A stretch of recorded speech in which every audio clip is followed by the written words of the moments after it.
I think that the important thing is, are you enjoying whatever it is that you're doing? To me, that's success number one. And to be honest, without that, any other success is meaningless.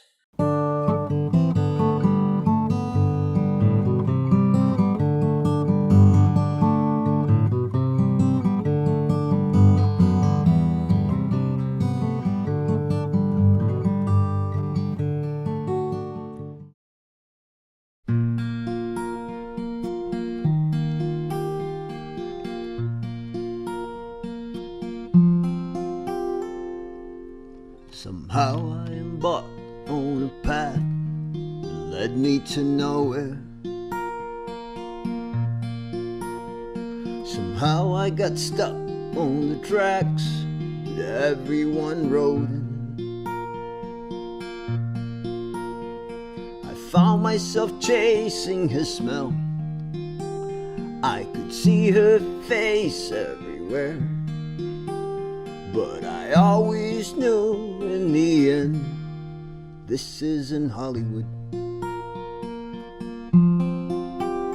I believed what everyone said about chasing your biggest dream. I could hear the regret in the stories, the one that got away. What my mind said was true, as my heart led the way unsubdued. But in the end I did conclude, this isn't Hollywood. I remember playing guitar in front of a mirror. I remember believing that I could be a superhero. But the dreams and the hopes, they all fade. Every day they seem further away. And the credits of my movie will never roll, 'cause this isn't Hollywood. When I look at my life as the sum of the things I've done with it, if I add all the good and the bad and subtract the nothingness, that's the toll that I paid on the way. But there's not much to show for the pain. And I know as I'm nearing my end, this isn't Hollywood.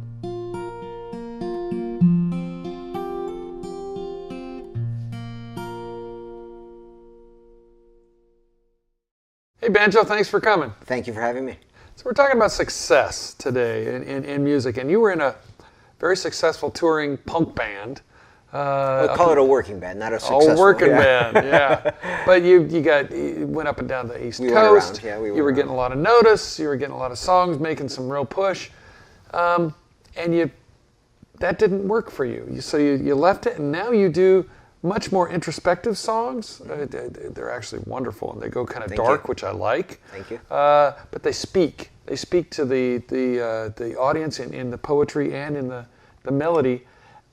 You're not touring up and down the East Coast, the West Coast, but you have a connection. You have a reputation for having a connection with your audiences. What constitutes success for you? Is it having a top 10 hit, or is it making a local connection? No, to me, twofold. The first part is on the creative process is being able to write a song that I absolutely love and being able to release it, which it was impossible or almost impossible back in the day to do independently. The other side of it is the performance, which right now, if I go out and I have a gig and I have a good set and somebody from the audience comes up to me, whether it's 1 or 2 or 5 people, come up to me and say, I really enjoyed your set, that's really good. And by the way, I made my first, I had heard of the term super fan before. Yeah. I had actually made my first super fan recently in Placerville. How did you know this was a super fan? Because I had never seen the woman. I have never played at this venue. And halfway through my set, she starts calling out for a song by name. That's nice. And I said, okay, so I'll play it. Yeah. And then she started singing along. So she knew the lyrics, she knew the names of the song. And she was just very vociferous about her enthusiasm, you know, and she was making sure everybody in the venue knew. I went up to her and I thanked her after the gig, and I said thank you. I gave her a CD and I said I hope you enjoy it. She contacted me via Facebook. She's gotten me gigs. She wants to set up a fan club. I mean, it's like wow, this is really the kind of person that you want on your side. You know, if you can get a few of those strategically placed, well, sure, that's a whole other thing, right? But that speaks to commercial success, and I'm more interested in artistic success, meaning being able to do what I want to do, feeling that I'm keeping my integrity, not selling out, and then being able to work, being able to perform in front of an audience and have some connection. It doesn't have to be a big audience. Now, is your success getting people, rocking and dancing and forgetting their woes for the day, or is it having them think about what you're trying to communicate? The latter, for sure. I don't think, given my music, you're not going to get too many people bouncing to anything. Didn't think so. But I think, if I can get them to really think about what I'm saying, and some of my songs are not very literal, so you have to actually, they may mean different things to different people, and I'm perfectly fine with that. I don't want them to feel the same way I'm feeling. I want them to feel whatever they get out of that song. You want them to be prisms. Yeah. Jackson Browne does a lot of that. Yeah. You can read many different things into what he says. Right. What's your main message that you're trying to get out? Well, through my music, two different. The first one is I would love to be able to inspire others who want to become a musician to do it. Yeah. That's one thing. And it's like, there is no reason you can't get out. You don't have to be a brilliant singer. You have to have at least a good song. And if you have a good song, you can do this. I only learned to be a singer, if you can call me a singer, 2 years ago. I went to vocal coaching. Before that, I was just a guitarist. That's all I did. Yeah. And it's great really, guitar too, I gotta say. Thank you. and now I just kind of, it's this other world, and I'd like other people to feel that way. From the artistic perspective, I think what I love is the human condition. It's like just being alive creates all these problems and solutions. Just being alive, just going through life is a beautiful thing. Even if you're a nobody, right? You don't have to be famous or successful or anything else to enjoy and have a beautiful life. And I think, although my lyrics are dark, that's something that's important for me to convey, because what I'm doing with my lyrics is saying it doesn't have to be like this. It can be different.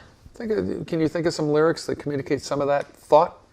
Absolutely. The song that I perform on the show is called This Isn't Hollywood, and it's really about disappointment, something that artists, musicians, and any artist knows a lot about, because you have an expectation when you go into it that's usually not met. And This Isn't Hollywood is really, one of the lines in it says, when I look at my life as the things I've done with it, when I add all the good and the bad and subtract the nothingness, that's the toll that I paid on the way. Yeah. And that's kind of, it's all okay. You have to go through all those things, but your life doesn't have to be that and that alone. And in the end, art is really local. Whether, we've had guys on this show that write #1 hits, and we, certainly know people who tour internationally, and that's wonderful. That's considered a success. But really living your own life in the most beautiful way you can and expressing that is a form of success. Absolutely. That for the people who are selling millions of records, they need to have that too. I hear that from them. Absolutely. And to your point, I think there are people who have been extremely successful by that definition who are not happy. Kurt Cobain, perfect example. I mean, #1. Yeah. So I don't think that success defined in that way is necessarily going to give you whatever it is that you seek as an artist. And what you were saying about art too, with any job, with any life, a lot of people have to do jobs where they punch in and they're just looking for that second hand to sweep across 5 o'clock and get out. Right. And then some people love their jobs. Yeah. But you have to somehow come to a place in yourself that lets you feel that you're being who you most want to be at your happiest level. Yes. And art, like you said, there's a lot of rejection in art. Yes. Some people heard Dylan and thought he sucked. Yes. Terrible singer, can't hold a tune, don't like his words, they're doggerel. Art is in the eye of the beholder. And so how important is it for the art purely to be successful in your own being? Can you be a successful artist just playing in your living room? Absolutely. I think so too. I think absolutely. I think that the important thing is, are you enjoying whatever it is that you're doing? To me, that's success number one. And to be honest, without that, any other success is meaningless. No matter how huge you get or anything, if you haven't met that first criteria of being happy with whatever it is that you're doing, nothing else is going to make you happy. That comes from within. That comes from that manifestation of your emotion. And that's like the performance you're talking about. Absolutely. If you don't come prepared with your mechanism, as it were, cleared to put out a successful, which means a happy and communicative performance, it ain't going to work. Absolutely. Who do you listen to? That's a really good question. I'm going backwards now. I found myself, I don't listen to anything contemporary at this point. I'm going backwards to all the things that I missed. I was a latecomer to country music. I didn't really have an appreciation for it, so I'm going way back in country music and really listening to a lot of that stuff. It's the early funny. Johnny Cash. I just got to say, it's funny how a lot of the, I mean, I'm a middle-aged guy. I listen to the stuff from my era when I was in my 20s, but I listen to modern stuff too. It's like American music has become such a wide palette that I know 21-year-olds who listen to the stuff I grew up listening to intensely, and they love it. So if you're listening to old country music, the modern country artists are listening to that now. Yeah. And they consider some of the guys who didn't sell millions of records. I mean, you can talk to someone like Kenny Chesney, and he loves some of the people from the 60s, 50s, 70s who didn't sell top 10 singles all the time, but were great in their own way. Right. Who are you digging right now? Well, Tom Waits is a permanent fixture, especially the middle career stuff, Swordfish trombones and all that stuff that happened in the early and mid 80s. The most influential album to what I do as Banjo Bones is Nebraska by Bruce Springsteen. I think that captures that makes everything sense. that I'm trying to project as an artist right there. He captured that right there. And it's That's weird really because it was very different from anything he'd done before that and everything he'd done since. It was that was kind of a little capsule. I'm not going to tell you I'm a huge Springsteen fan. I'm a gigantic Nebraska fan. Yeah. That's the way I would characterize it. It's true. It's like listening to some of Neil Young's stuff. Some of his stuff, the techno pop stuff. But Harvest, I can listen to that album all day long. Oh, yeah. And Nebraska. Nebraska didn't sell a lot. No. It's not a huge album. Yeah, so on one scale, it was an unsuccessful musical product by that guy. I agree. But I'll probably bet the you. label thought that too. Absolutely. And The Ghost of Tom Joad is another one. Another one that's a buddy of mine wrote a book called Journey to Nowhere at the time, just before he wrote Tom Joad. And Springsteen called him up, Dale Maharaj, he's one of the great Pulitzer-winning journalists of our time. And they got together. And he wrote Ghost of Tom Joad based on the feelings that he got from Dale's book. Wow. Didn't sell a lot. Another not successful product, but I think for Springsteen, from what I know of that experience, felt as deeply proud of that product as well as of Nebraska as he did of anything else he's done. But it wasn't successful. Absolutely. But artistically, to me, it's a gem. And it's a really important album when you think about it because it had political relevance to what was going on at the time it was released. Totally. It had a direct connection to folk music, and it created a debate regarding whether is this folk or not, and it was divided down the line. Anything that creates a debate, a discussion, a conversation is good. It's an important thing. I mean, it's that's art, and in its way, it's successful. Absolutely. Unless people absolutely hate you to death and want to string you up somewhere. But folk music, the whole debate on what is folk music, what is successful folk music, it speaks to the people and it gets communicated and passed on. Yeah. Arlo Guthrie once did a gig where it's on one of his live albums with Pete Seeger, where he sings "I Can't Help Falling in Love with You" with Elvis Presley, by Elvis Presley, and says this is our modern folk music because people sing it over and over and over. Right. And that's a form of success in its own way. Right. Nebraska. What did you like on Nebraska? I kind of like the actual title song. Yeah, I would say the first side. Back then it was an LP, right? So you had side A, side B. Side 1 is just brilliant to me. The entire thing. The song "Nebraska" is moving. As a matter of fact, I cover it. It's part of my set. I bring it out every once in a while. Going dark. Atlantic City is just brilliant as well. Atlantic City is. They're like, for me as a news writer, they were like news stories written from the underside of the world that I often have to write about. And that's why I say that it had political relevance. I mean, it was a reflection of what was going on at the time, all the different frustrations that were going on at the time in America. You know, whatever you think politically, it doesn't matter. But you know, it was a time where Reagan came into play, and all these things changed. You know, there were things that were changing. And they've got and he's still singing about that today. Absolutely. In a relevant way. Absolutely. Now, does being successful have to mean that you're talking about people's truths, or does it mean you're just giving them a good time for an hour and a half, 2 hours during the gig? Well, you know, I think of it almost as the same way that a good psychologist or a psychiatrist, you don't tell people what to think, you ask them the questions. And that's what I would hope to do with my songs. Ask the question and let them come to their own conclusion. Start a debate and let people come to their own conclusions. Now that's an art too, because you have to I like writing. When I can, I like writing songs and hearing songs, because you're asking the question in a way that people can find the spaces in between to get their own truth and their own answers. Exactly right. Exactly right. One thing I would never want to do in one of my songs is dictate a truth. Yeah, dictating. Some people dictate. And it works for them. Hey, I'm not in the judging business, as I say, but it doesn't work for me. Yeah. So, any other artists that you think of that inspire you that don't necessarily hit the top 10? Oh yeah, Mary Gauthier.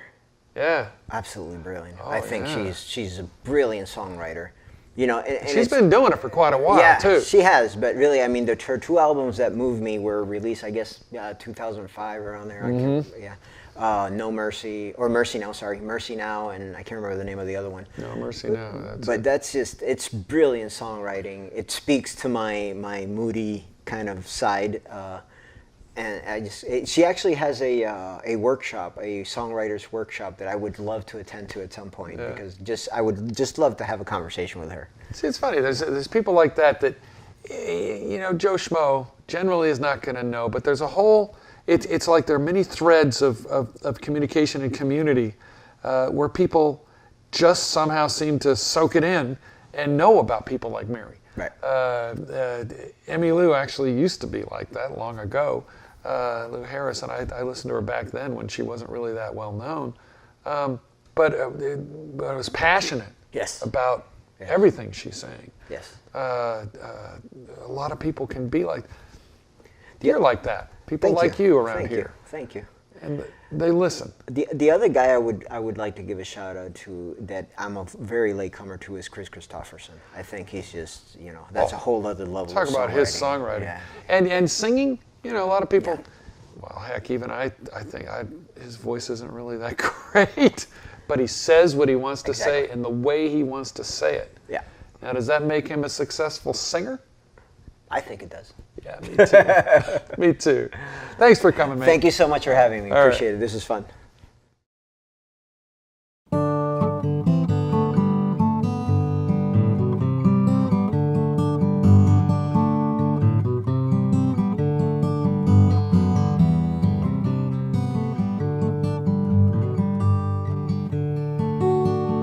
I'm moving to Mars.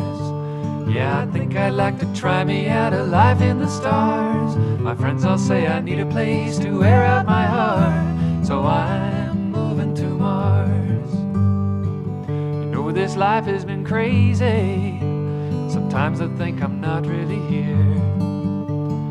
Every time I turn around, another friend is going down, and I can't see her face for the tears. So I'm moving to Mars. like to try me